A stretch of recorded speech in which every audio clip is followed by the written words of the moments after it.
Hello again, it's Dr. Lindsay. And in this video, what we're going to do is go over oligopoly and what the characteristics of oligopoly are and where it fits in on the spectrum of markets. So in previous videos, we went over perfect competition and monopoly. And they're really at opposite ends of the spectrum. They're both great models. Over here at one end of the spectrum is perfect competition.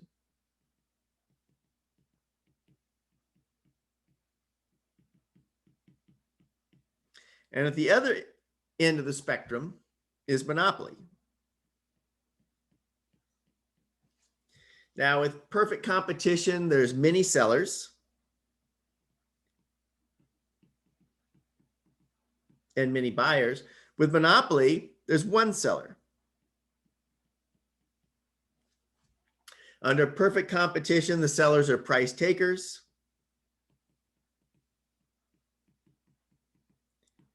And under monopoly, they're price setters or price searchers.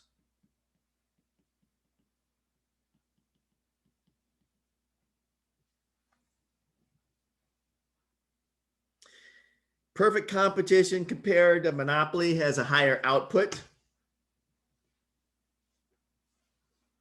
Monopoly has a lower output than competition. Under perfect competition, there is a lower price than monopoly. So monopoly will have a higher price and a lower quantity than perfect competition. Under perfect competition, there's no profit.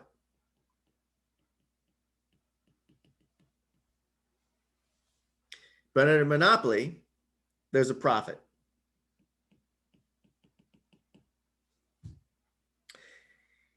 Under perfect competition, there's free entry and exit of sellers.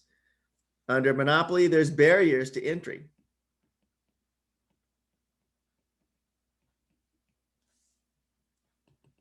Free entry. Under perfect competition, we can maximize total surplus. But under monopoly, we're probably not maximizing total surplus. Total surplus is going to be less.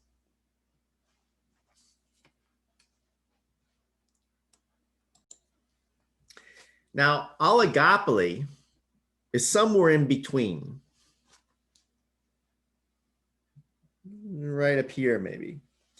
The characteristic of oligopoly is that there's few sellers. Maybe it's 2, maybe it's 5, 10, no specific number, but it's few. As opposed to 1 or many. In oligopoly, frequently they are very similar products or identical products. So we'll say the sellers are selling similar or identical products.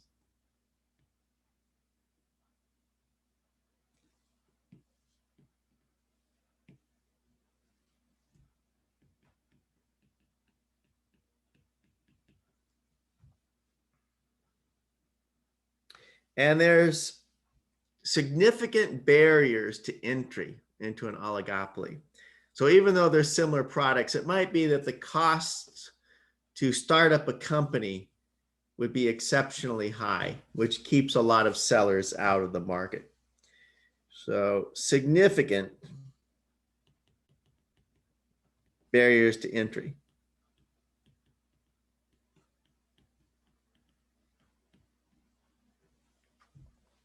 And there's a lot of interdependence between the sellers. So firms care about how much their competitors are making and how they're pricing their products. So we'll say there's this interdependence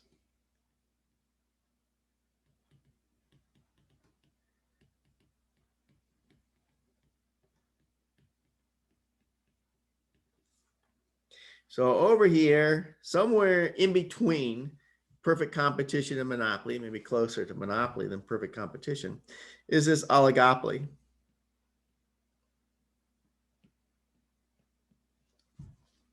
And few sellers.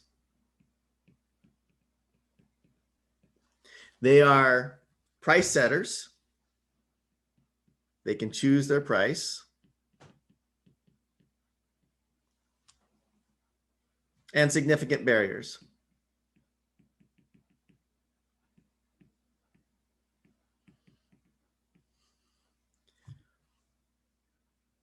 And similar, if not identical, products.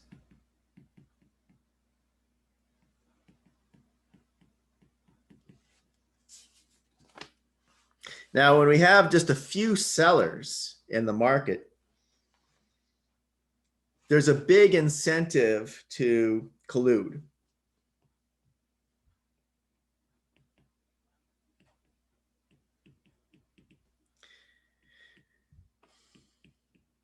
And to not compete with each other.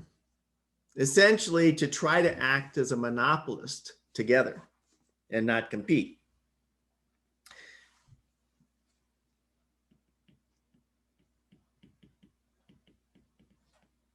And somehow split those monopoly profits between them. But if they do collude, there's a big incentive to cheat. If they make an agreement to limit their quantities together and act as a monopolist and have some sort of agreement, there's a big incentive, a profit incentive to cheat on that and produce more. So a big incentive to cheat on their agreement.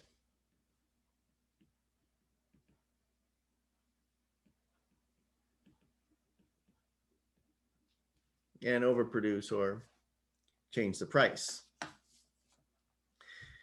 Now, to analyze oligopoly, what's frequently used, there are some oligopoly models,